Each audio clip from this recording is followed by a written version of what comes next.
Welcome to the Along Podcast. I'm Sierra, a millennial. And I'm Tracy, a baby boomer. And on this show, we're not afraid to talk about age and how it changes things.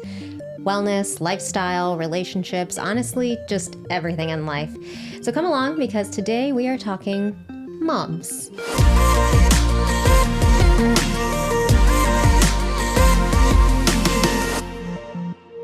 And Tracy, I'm just going to come right out of the gate with the hard questions. Okay. How's your relationship with your mom? Oh, I'm so glad you asked. Well, I would say the one word that comes to mind is complicated, because my mom, being elderly now, she's in her 90s, and you know she's got health issues that she never had before. That plays a big role with our relationship, but throughout my life, we've always been kind of like sisters with, there's been drama over my life with all of that, but it's a different time now. Yeah. With her. Yeah. And so it's just different. Yeah. I mean, look, I think everybody's relationship with their mom probably has a duality between it. Mm-hmm. But it's funny because when I was thinking about asking you this question about how invasive of a question it almost feels like. Like, I can't imagine going on a date and then just suddenly, like, after being like, so what do you do for work? Just being like, how's your relationship with your mom? Yeah. It feels like I really got to know you before I can ask that question. And I honestly think that could be a great question on a date. It would be very revealing. It's probably a necessary question on a date. It would probably tell you a lot about them. But okay, I think the reason why it feels like such an invasive question, because I was really thinking about this, is because the relationships that moms have with their kids, and in particular because we are both women, mother-daughter relationships, they are so intense. And I don't know about you, but my mom, when something's going wrong in my life, I want to call my mom. But at the same time, my mom can irk me like no other. She knows the special way to get under my skin, and she doesn't even have to say anything. And it is so incredible how quickly we can get in a fight and no one said a word. We just looked at each other and suddenly we're in a fight. That's what the intensity of mother-daughter dynamics is sometimes. And it's funny, when I was a kid, my mom and I would fight more like sisters, to be honest. Like, we'd be totally fine, but then something would happen and we'd get in a big tiff. And my poor dad, to the opposite though, we would get in a tiff and then like 5 minutes later we'd be over it. But my poor dad, if he pissed one of us off, he was in trouble by both of us. It was like we ganged up on him. We were like tag team. We were just thick as thieves, but we would turn against each other in a hot second. And I don't know. I mean, do you feel like that was similar with your mom? Everything you're saying is true. And I wrote down the word trigger. Yeah. Because like you said, and what's so funny what you just said is your mom can just give you a look and it can send you. And isn't that funny? I feel the same way. Well, it's so weird. There's something about the fact that somebody who in theory should really know you. I mean, your mom knew you before you were even born, right? Exactly. Biological moms. Now, we all can consider moms who are not even biologically related to us. I want to be inclusive here of all the moms. But, in many respects, usually your mom knows you before you were even born. And I think there is something about a mother knows. She just knows what's going on with you. She can feel it. There's like this unspoken connection that's happening. But when that coin flips to something negative or something you disagree on, the pain or the frustration or the anger is just as intense as what the positive part of that connection can be, right? And it really speaks volumes to really how our moms affect our lives and influence how we are as people, for better or worse, right? Like your mom, you've told me stories about your mom, and your mom sounds like a really cool person, by the way. But it sounds like your mom kind of broke out of the mold from her generation. And I don't want to speak for you, but that really sounds like it really influenced you. Tell me a little bit about that. Absolutely. 100%. Tell me about that. Well, my mom, when she was 20 years old, she was all ready to get married. Now this is in the fifth. This is in. No, she was born in 29. So this, that's all amazing, during the Depression. But she was in the late 40s. She was like, 20 when she was 1949. And so she was all set to get married, just to give you a snapshot.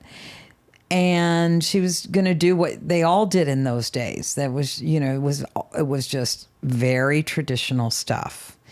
And then she takes this flight. Her brother's friend from the war flew into town with this 2-seater, like out of Africa. She had never flown, takes her up. His name was Maurice. He wasn't French. And it changed her whole life. By the time they landed, she gave back her engagement ring and she went to work for the airlines. So that, in a nutshell, that's my mom. That ability to just completely be like, this is what I want to do, and I'm going to uproot my life from what is societally being expected, especially in that day and age. There was not as many freedoms with women, right? So that's amazing. Exactly. And so, yeah, you're right. I think it's in my DNA. I mean, and of course, travel is. My dad, for the airlines, they met that way, And her air hostess days, by the way, it was the propellers, not the jet age.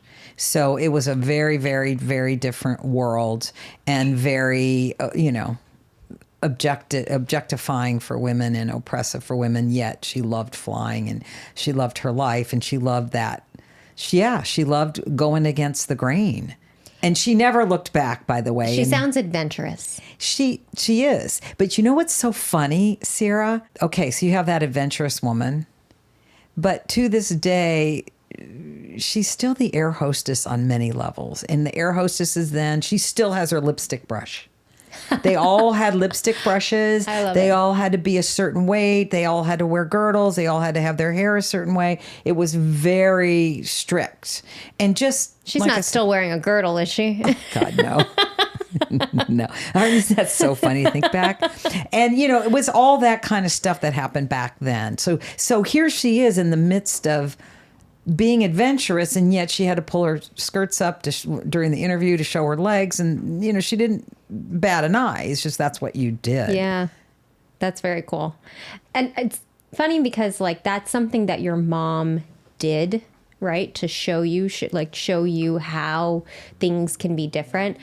My mom, I look at, so my mom had me when she was 17, and I love my mom. My mom was never ashamed of being a teen parent. She never at all talked about it as if it was a negative thing. And I'm glad she didn't, because that probably would have really affected my childhood. But my mom was more of, don't end up like me. Don't be a teen parent. Don't go to college. Go do these things. My mom led by example of what not to do in a lot of ways. And so, it was positive. She had a very positive way of going about that, of more like, I want more for you, which I also think is kind of a cultural thing, especially in Hispanic households. The idea of I want more than what we had to work so hard for. And I think everybody kind of wants that with their children. It was just funny looking back when prepping for this episode of how many things my mom sort of was like, do as I say, not as I do. Go to college and, don't depend on men, and don't be independent and go live your life and don't settle down with anybody. And yet here she was with a kid at 17, and then, got married to my stepdad when I was 5, and just all these things where it was oh, well, that's just basically don't do the life that you did, is what you're saying. Not that my life was bad. Her life was great, and is great. She's still alive. But it's just funny how moms can influence you in both directions. And I'm sure people who have had not great relationship with their parents, mom or dad, learn from that as well, right? So we can take influence from them no matter what.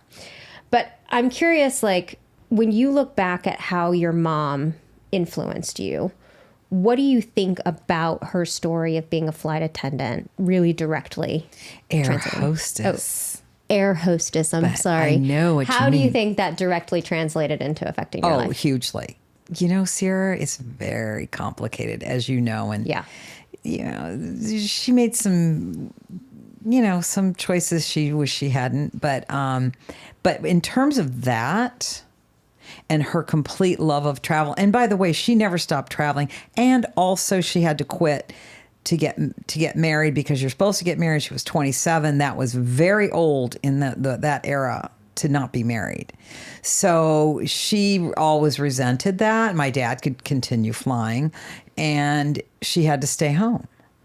But and then they got divorced, and then she got married and divorced again. And then her third husband, George, was in the travel business. So travel for like almost her entire life.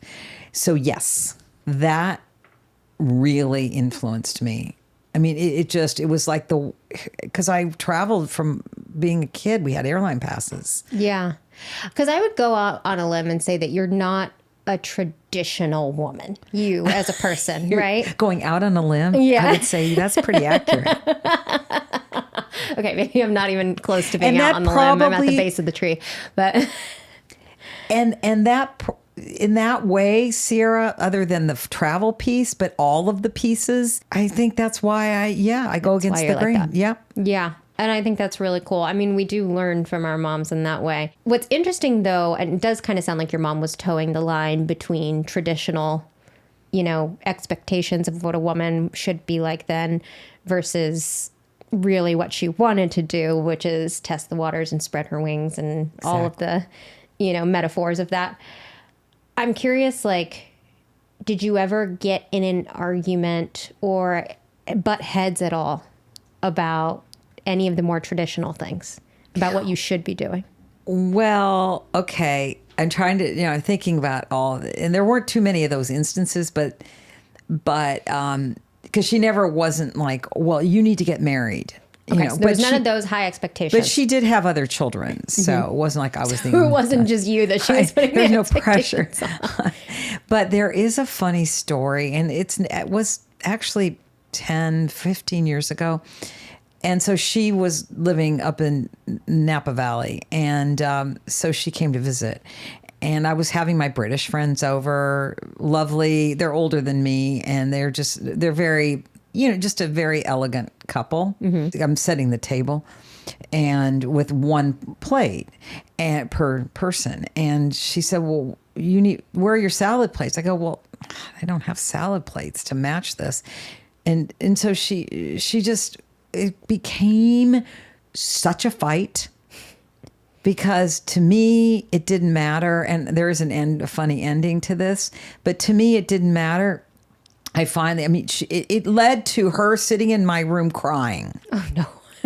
Because that's what my mom, she's always told me as a kid, she was a crybaby. So it's in her nature. I mean, I didn't hit her or anything. Right. It's we yelled at each other, right? Again, the intensity of mother-daughter relationship. And honestly, it's so funny. That's probably one of the most intense situations about salad plates. And so what I did, I just gave up and I said, all right, fine. So I drove to Macy's and got the damn salad plates and then came back. And so the funniest thing is, so Martin and Roz come for dinner, and I think Roz made a comment saying, you didn't need to have salad plates. Like she made some kind of unsolicited comment about the salad plates. Because she would put everything on plate, and she's a wonderful hostess. Oh my God, she's fabulous. Lives in a wonderful place. They live, off Sunset, and she's just she's like one of the best hostesses. And even she said, you didn't need salad plates. We can just I just want it on my plate. And I thought, touche. Did your mom say anything? No. She won't eat. Did she hear her say that? And to this day, sadly, my mom's memory, at 96, she doesn't have Alzheimer's, but her memory isn't very good. She won't remember that. Even if I told her, she won't. It won't ring a bell. Yeah. But it rings a big bell for me. Yeah, of course. Well, it was a very upsetting argument. Isn't that funny though? Such a little thing. And again, what I mentioned earlier, it's the intensity, I think, because of the dynamic or the relationship we have with our mom, how well they know us. It feels even more of like a stick in the back of when they do something that makes us angry or they don't agree with us. And talk about a trigger. Oh, yes. And it's like, it's automatic. And it's like, I'm doing this and reacting, and it's just there. Yeah. It brings back all of those feelings from when you were like living in the house with her. It must be what it was. What it does. Yeah. I know. It's interesting how all of that can come flooding back. I do think it's interesting. So your age difference between your mom is 27 years, right? Mine is 17. And so those stories, and I have to imagine that there are a lot of listeners out there that have parents who maybe are more traditional or don't approve of their lifestyle, or they've come into conflict when they've made decisions in their life that maybe their parents don't agree with. And specifically mother-daughter relationships, I'm sure those can be really intense arguments when they come to not seeing eye to eye about how different generations do things.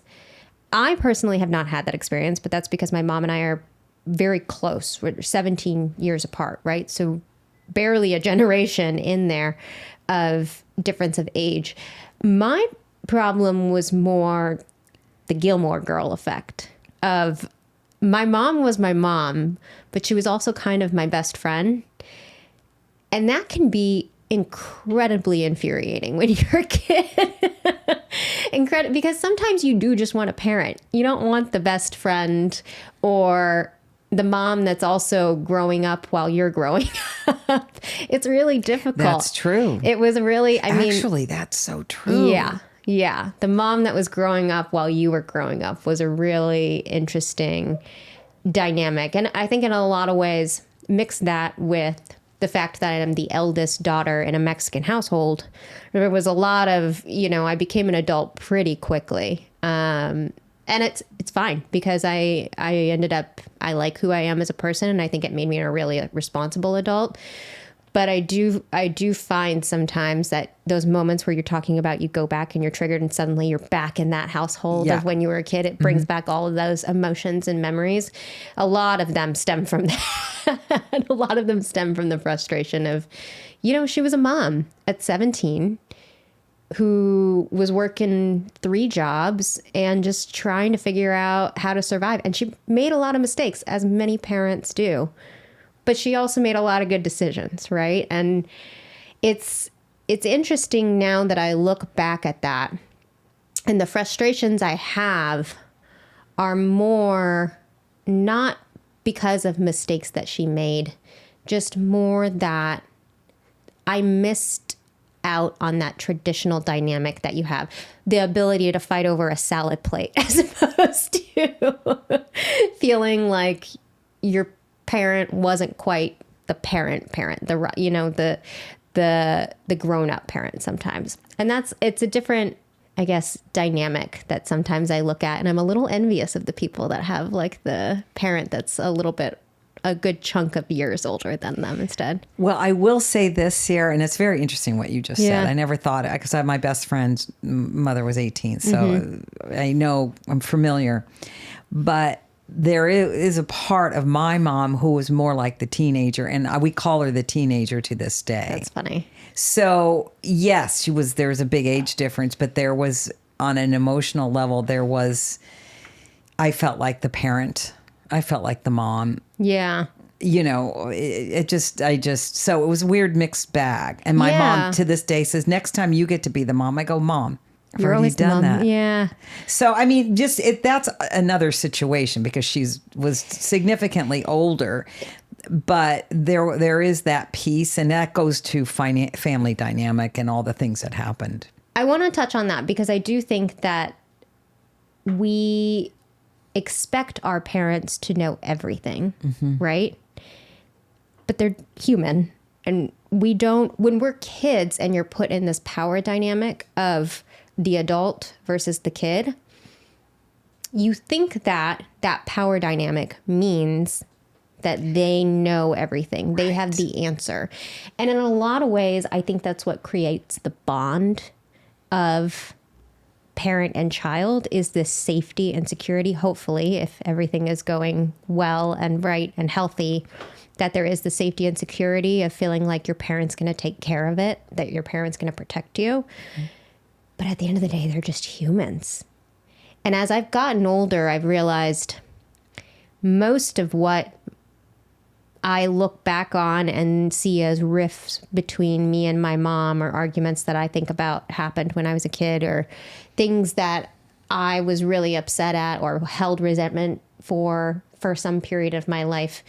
It was all just, she was trying to figure it out too, right? And hopefully you guys you have a close enough relationship that you can talk about those things. But sometimes even those cultural or generational differences, or the idea that your parent is supposed to be the all-knowing, all-powerful, keeps you from being able to have those realistic conversations of, they're just trying their best too.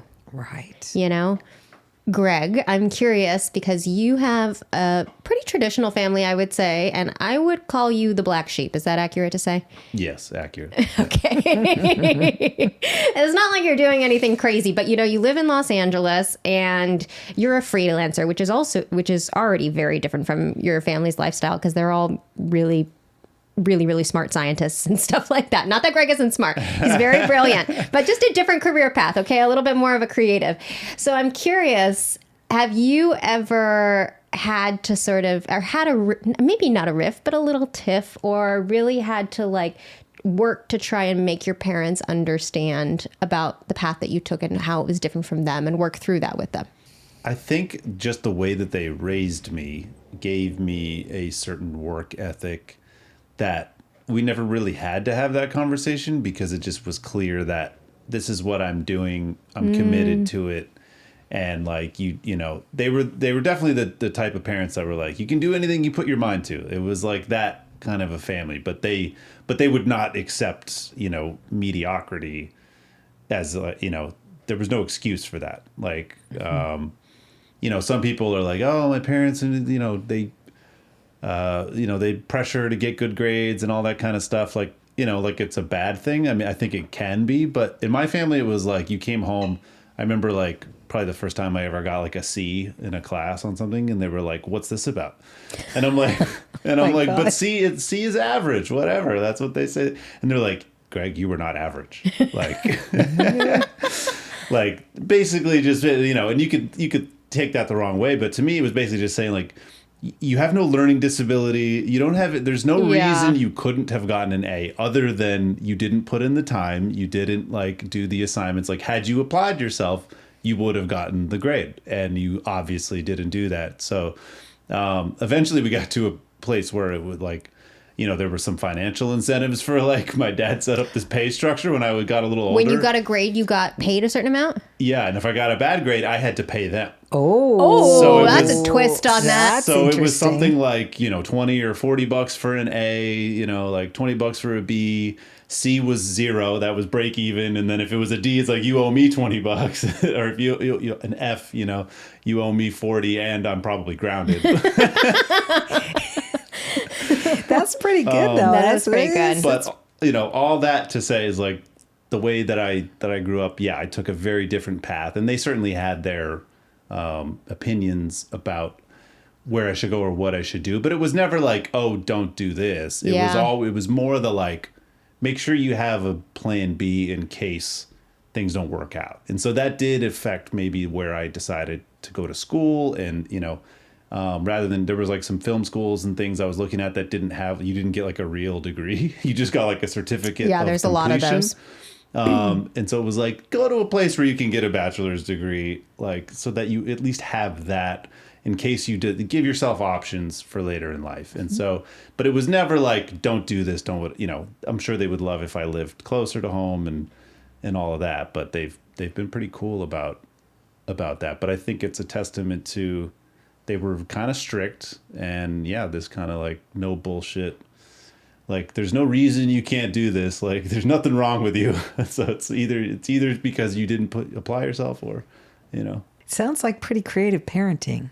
Yeah, well, it's interesting because, look, none of us in this room are parents, right? And so I don't think we can sit here and critique what good or bad parenting is outside of how we felt about our specific parents parenting us. But I do think when I hear a lot of my friends, or I hear a lot of people talking about being a parent, that so much of it is not about controlling what your kid does. It's about creating a good human who kind of knows the foundation, right? So what your parents instilled in you, Greg, is, it sounds like a really hard work ethic. The knowledge of how you're gonna make it work and what you need to do in order to achieve your goal, and the wherewithal to know that it rests in you and it's not just going to be given to you, right? So that's a foundation that no matter what you decided to do in your career, they just wanted to see that in you, it sounds like. And I hear a lot, I think it was actually Dax Shepard and Kristen Bell who were talking about parenting in this. A lot of times parents go in, and where the butting of heads happens with the kids is when the parents are like, well, you need to do this and you need to go to this school and then you do this and this. And they like outline the plan so specifically, and they don't focus on raising the human that's going to make the decisions on their own. Instead, they're more like, no, this is what you need to do. And then you need to like trusting your kid, I'm sure, is a really difficult process. And I'm not a parent, but I do have a sister that is very different from me. And my sister is 8 years younger than me. And my sister, I'm a very driven person. And not that my sister isn't driven, but my sister never really wanted a career. She wanted to have kids and she wanted to get married. And guess what? She did exactly that. She was driven to do that and she did it. I was driven to have a career and focus on that and go live in New York City. And then I eventually wanted to move to LA, and I went and I did that. I went to school 3,000 miles away to a 4-year university, and then moved to New York shortly after that. My sister did not go to college. She did take some classes, but she wasn't really interested in having a degree. She wanted to get married. She wanted to have kids. She did that. She found a husband who agreed with that lifestyle, and she did that.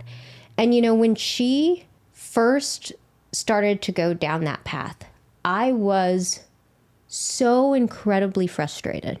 More frustrated than I should have been, because I have no right. I'm not her mom. But I felt a little ownership because I was the first person in our family to go to college. And I felt a little ownership, like, I paved the way for you. How dare you not follow it? And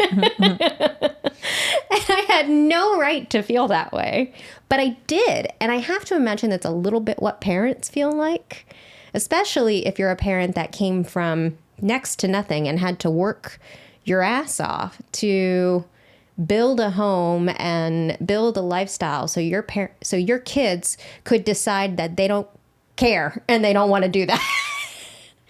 What a freedom. And how incredibly infuriating, right? Yeah. So I have to imagine sometimes the conflict that we have with our parents, and specifically probably with moms and daughters too, is because they do all of this for us, and then we just are like, no thanks, and go and do our own little thing. I don't know. Did you ever have that with your mom? Not a chance. My mom was doing her own thing for a lot. It's just, even though I have to say, for baby boomers, our mothers across the board were all very similar, of the women I know, because of that generation, for a lot of reasons. My mom was definitely an outlier, which made it a little more challenging for me, because their mothers, they had a lot in common because they were all in World War II. They were all part of that experience, which was a big deal. You know, it was a big deal to be part of that. And it really impacted all of them, of course. But my mom, yeah, she was traditional to a point. She was the air hostess to a point. And like I said, to this day, she pulls out her lipstick brush. She has to have her lipstick. Just was in the hospital yet again. She's okay, but she has all kinds of heart stuff. At this point, that's what happens. There's just stuff that happens. Yeah. But she's bounced back again. It's unbelievable. But she always has to have her lipstick, and they didn't, she had to go by ambulance, which at her age, that happens a lot. And she didn't bring her lipstick. She didn't bring her cell phone because there was like a rush, and so she didn't have either. But she always needs her lipstick in the hospital. She felt so out of sorts, I'm sure. sure. Isn't that just so funny? So the air hostess is always there. Yeah, that's funny. I want to talk about, because you're at a different experience in your relationship with your mom than I've had yet, and that's just a generational thing, but also the difference in the age gap between your mom and you, and the difference in age gap my mom and me. You're taking care of your mom now, and I'm sure that there are a lot of people listening that are either contemplating that, of what's probably going to happen, or are in the thick of it. So how has that experience been? Because it's really a role reversal. I feel like when your parents, I don't have experience with this yet, but I'm starting to watch my grandmother. Thankfully, she's still able to be independent, but my mom's kind of preparing for the day when that doesn't happen. And I'm watching that dynamic happen. And I have to imagine that's a really hard thing to do, right? To experience that. It's down the road. It's happening. I mean, my dad died a while ago, so it wasn't, and they had been divorced for years. And then my stepfather, and it was hard. But my mom was always, and even to this day, vibrant, and no one can believe she's 96. The doctors all can't, even with all of her health stuff. And she broke her hip last year. It's just, when she turned 93, everything started to shift. So it's been 2 years. God, has it only been 2 years? Feels like it's been longer of things happening. And I have other siblings. So the caregiving thing, and my mom's in a place. She's in a senior. She's not in a nursing home, but she's in a very nice facility in Santa Monica. But she has a walker now because she broke her hip, and it's all healed, but for safety. So it's a whole different experience. And it's challenging being the oldest daughter, being the single daughter. And I'm sure a lot of the listeners are nodding their head. They know what that's like if they're in the situation. And, you can't, we prepared in that we moved her from her apartment to this facility like two years ago. So right around when things were happening, we moved her pretty quickly and she wanted to go. I think she just didn't feel safe now with the health stuff. And so thank God we did that, because everything's organized. I mean, she's gotten rid of everything. I know it sounds a little maudlin, but you know what? You got to do what you got to do. Yeah. And it's just a weird thing, because you look at your parent and yes, I have to be the one. In fact, I'm going with her to the doctor on Tuesday just to be there for her. There is a role reversal for sure. And everything, well, not everything, but a fair amount lands on me. I'm the one who's local, who's right nearby. So it just happens that way. I have support from my siblings, but it's still a lot. There's a lot I have to do. And yeah, it is. It's like a different thing, because my mom was always almost like your mom in being 17 years older than 27, but now it's all caught up. Now she really is. It's the physicality of it now. It's the physicality. Yeah. And it's her memory. Her memory it's not the same. I mean, if you met her, you wouldn't notice, but I noticed some stuff, and she can't recall. It's frustrating for her. It's complicated, but I have to say it's hard, even though luckily I don't have to physically be her caregiver. I do in other ways. But you know what, Sierra? I have to tell you, I'm getting pretty good at the whole medical world. I'm learning a lot. Learning a new skill. You might have a career change soon. And I have to tell you, it is kind of interesting. I mean, after a while, this many hospitalizations, it's just in the last year has been a lot. But it's rewarding. There is a part it's hard, so hard when she broke her hip. That was really hard. But there's a certain amount of reward with it. And I like that part. Yeah. I remember that as I'm in it and feeling like your life is going, and all of a sudden you get a phone call. Yeah. And everything shifts. Just like I was out of town and there was the phone call. 2 days. And I get the phone call that she was in the hospital. Yeah. I didn't have to rush home because it was fine, but it just happened in those 2 days. So it's like that kind of stuff where you're just doing what you need to do in your life and what you want to do, and then you get kind of sidetracked. And I think so much of it too is because I've talked to my mom about my grandmother. Thankfully, she's still very independent and active, but she needs like a hip replacement. She needs 2 hip replacements, but it's not the full hip. I always joke with people, I don't have a grandmother. I have a Maggie. I love that. Maggie is feisty. Okay. She's a feisty lady, and I do not envy my mother for having to deal with Maggie as Maggie gets older because she's going to go down kicking and screaming. And I was talking to my mom about it because one of my things my grandmother is really terrified about, and I get this, is feeling like she's a burden to other people. Her entire life, she's been independent. She doesn't want to weigh other people down, just like she doesn't want to be weighed down by anybody else. And it's been difficult for my mother to offer help without it being a fight because of that. Because my mom doesn't want my grandmother to feel like she's a burden, but my grandmother feels like anybody giving up their time to help her immediately makes her feel bad. And so it's been this sort of push and pull, I think. But I was talking to my mom about it on the phone a couple weeks ago, and she said to my grandmother, you know, Mom, you forget that I get to do this. Like, I get to be here with you during this time. And I'm really thankful for that. And I'm really glad I get to do that. And for me, it's a really special thing. So let me do this. And I don't know how my grandmother took that, but I think it was fine. But it is kind of what you're saying, which is part of the parent-kid dynamic will eventually mean that part. Hopefully, if your parents live for a long time and you outlive your parents, as it should be, that you will eventually have that experience, and that's a part of the experience that you get to be a part of. Right. And it's a positive way of looking at it, even though I'm sure there's a lot of resentment, right?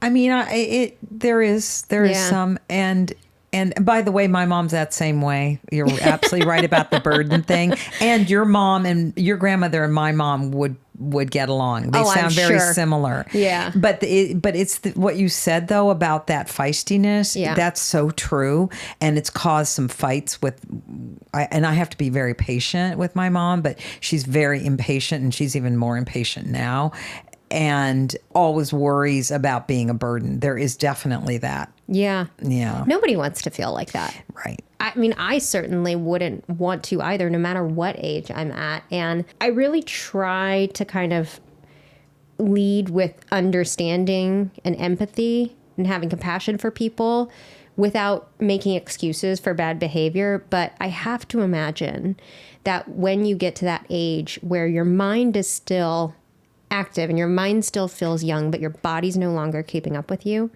that is incredibly frustrating. Yeah. And so I can almost understand and say I'd probably do the same when it comes to that feisty pushback, behavior. I get it. I understand why, but it sucks to be the one dealing with it, I'm sure. It's just, you know what? It is it's a mixture, and you just take it one day at a time. And I'm okay with it. I'm kind of used to all of these hospitalizations and going to the ER and all that. But yes, like you said, it's the feistiness, and that comes with age, and it comes with health issues. And my mom is just like that. Yeah. She's just like, she's going to this day, she's going to cause a fight if there's something at where she lives that she doesn't agree with. She wants to, I'm going to talk to them and like she's, which is good. That means she's hanging in there, and she still loves life. Get off my lawn. She's like 100% Irish. Need I say more? That's hilarious. It's that thing where you just try it. Don't even try it. I know. My grandmother is so similar, but she writes, this is hilarious. She writes handwritten letters still to companies when they piss her off. That's good for her. And I bet she gets results. No. One time, she got a letter back that they basically were like, oh my God, it's so nice. Nobody ever writes in like by hand anymore. So and no one writes in cursive anymore. We can't do anything about it, but we wish you well. Like that. And she was so mad. She was like, they complimented my handwriting. They didn't do anything to fix it. I mean, for her to have made that effort, they should have at least sent her a box of candy or something. I think it was like a cable company or something That's really like that. funny, It was though. just so That's funny. really funny. But she's the same way. She's like, make my opinion known. And the way she's going to do it is write a very beautifully written cursive I could just see handwritten it. letter. You know exactly what I'm talking about, right? Oh, yeah. That beautiful. Did you know, I forget what podcast I was listening to, but I was listening to one where somebody was talking about how their kids who are like Gen Z, probably Gen Alpha actually, and / Gen Z, they were looking at their grandmother's card that was written in cursive, and it was like hieroglyphics to them. They can't read it. They can't read it. That is wild to me. That is so wild. Because I don't think they teach cursive in schools anymore. No, I don't think they do. See, this That's is why we crazy. have our show with the different generations. And you know what I learned from that? If I don't want Gen Z to know information, I'm going to write it in cursive. I'm serious. You know, actually, that sounds like an SNL skit, right? You're like a spy. You're a spy, so you write it in Who cursive. needs disappearing ink when you have cursive? God, that's so funny. That is hilarious. Anyway, okay, I want to end this episode because there's like, we know the struggles of mother-daughter relationships and parent dynamics, but I want to sort of end with a tip or like some thoughts on how to like combat things. I would love to hear how you have managed with everything that you've taken on with your mom, how you work through some of the frustrations. What do you do to kind of keep your guys' relationship in a good vibe? And also, how do you like work with yourself mentally to get through that? Okay. So, number one, I talked to my best friend, Julie, whose mom is 10 years younger, but you know, Julie's the only sibling and her dad's gone. So she's, you know, caregiver, even though Val isn't sick, she's, you know, got health issues. So I talked to Julie and that helps a lot. Also, Sierra, I just try to be really patient and try to be aware and mindful, as they say, of the situation and look at it. It's patience. It's patience. It's patience. And I'm not very good with patience. So I recognize all of that. And if I can just stay on that, in that mode of just appreciating that she's still here. It's a struggle. But it's okay. You just, and it is, you know, the saying is, I guess, appropriate. It is what it is.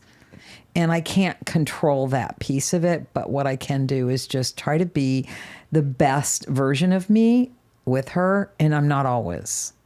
I mean, I can lose patience. Yeah. So I'm just every day, I just try to stay patient. I think that is so key. And we could all use a little bit more patience and remembering that it's rewarding at the same time as there's all the other stuff. Yeah.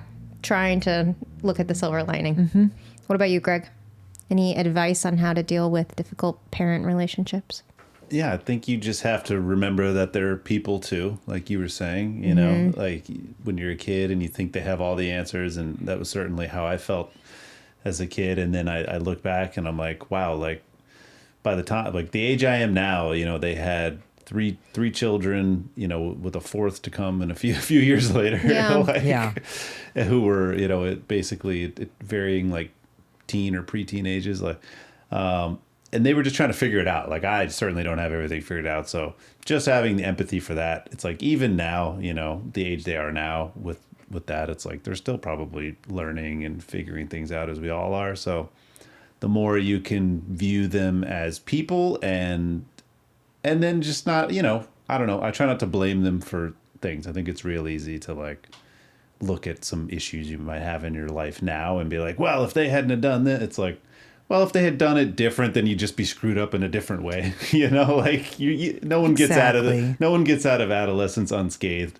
So it's like, your lot in life. That's what it is. What it is, as you say. And I think, just having some compassion for them can help.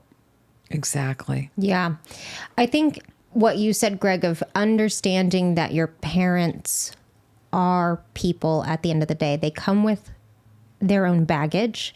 They have their own triggers. And they may not have worked on all of them throughout their life. But we don't choose our parents. And you certainly can, if there's a really toxic relationship, choose to not have your parent in your life. But a lot of us are kind of stuck with them, and it's not so toxic to the point that we can't tolerate them at all. And I think in general in life, and this certainly goes for a dynamic in which you kind of have no choice but to deal with them, leading with compassion and empathy and understanding can coexist with not approving of their behavior. I don't approve of every decision my mother has made. Do I think she's a bad person? No. But I also understand what leads her to those decisions, or what has led her to those, and what's happened in her life that has caused her to act in certain ways. And you can have empathy for that without excusing it. And remembering that those two things can coexist will get you a long way, I think. And then the other thing to that, understanding that part of this is on you too, right? We all are around our parents for a set period of time where they imprint on us. And then a lot of times you end up leaving the nest and you go and you create your own life and you find friends, and you maybe are still close with your parents, or maybe you've decided to create some distance because you live a completely different lifestyle. But understanding that whatever your parents did that affected you, it's also still on you to take responsibility to build something out of that. And hopefully you choose to take the good and leave the bad, and then create boundaries wherever there's the bad. So that way you're protecting your good, I don't believe in throwing out the whole bag just because one piece is bad. Exactly. And just one last thought. My mom also has lost 2 children. It's a lot of story there, but has lost 2 children. So I don't lose sight of that either. Yeah. She's had some real hard stuff to deal with. It can be so hard to remember that when we talked about being triggered at the very top of this episode. And it can be so hard when you are triggered by something that your parent did when you were a kid, and it all just floods back as an adult because they said something or looked at you a certain way or made a comment or whatever. And then you just get that feeling as if when you lived with them when you were 16 years old or whatever it is, and it feels like you're in that emotion again.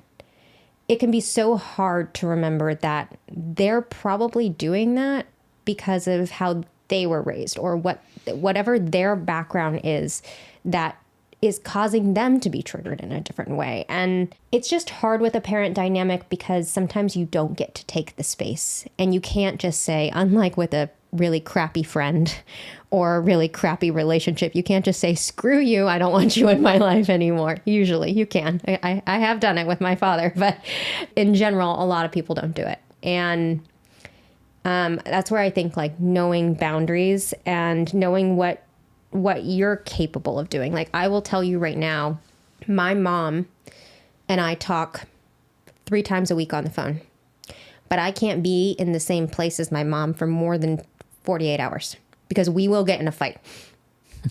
I'm not kidding. It's good you know that. I know that. I don't even stay with her when I go and visit. I usually I'll stay with her for like one night, and then I'll go stay with my stepdad for like a couple of nights, because I know that if I'm in the same location with her for more than 48 hours, we will get in an argument. There will be tears. And I just don't want to do that. So I've learned what my limits are with her. And you know what? It's not because we don't have good conversation. It's because it's all the little things that happen. When you're with your parents, they can really, it's the,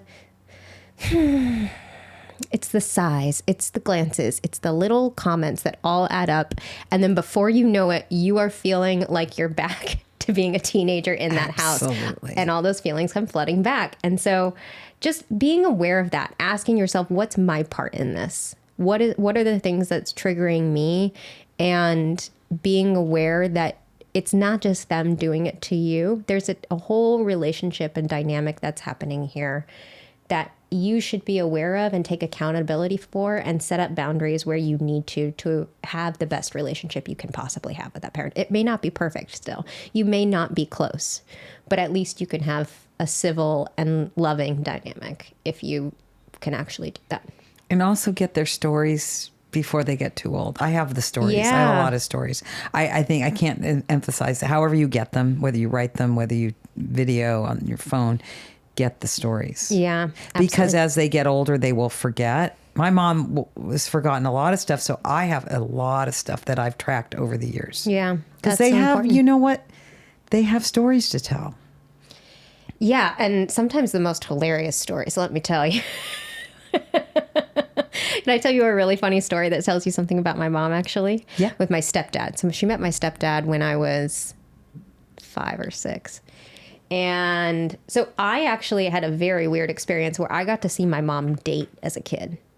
Like as a very young kid, as like 5, 6. Some of my first memories are of my mom going on dates and like her little outfits. This was like the 80s and 90s. So some of the outfits were a little cray cray. But I remember this. And when she met my stepdad, she was not into him, but he was all about her. And this was back in the day when people would change their voicemail like messages. She, I guess, still gave him her number to like get him off of her tail or whatever. And he called and she didn't respond. And then he would call again and she wouldn't respond. So finally he called so many times that she left on her voice message, "If this is Jorge, lose my number." He kept calling. And anyway, they ended up married. Well, good for Jorge being persistent. They're now divorced, so I don't know about that really. But they were married for like a solid 15 years. So there's that. That's funny. But yeah, that's a funny story. Anyway, that's all I got. Anything else from you guys? Well, I'll just say I love you, Mom. Yeah. I do love you, Mom. Thanks to all the moms out there. Yeah. We love you. We All appreciate you. moms. And, none of us are moms, but But we have moms. but we admire you. All right. Well, thanks for coming along today. If you want to see more, then check us out on Instagram and TikTok at Along Podcast. And give us a follow wherever you're listening or watching today. Thanks. Bye. Bye.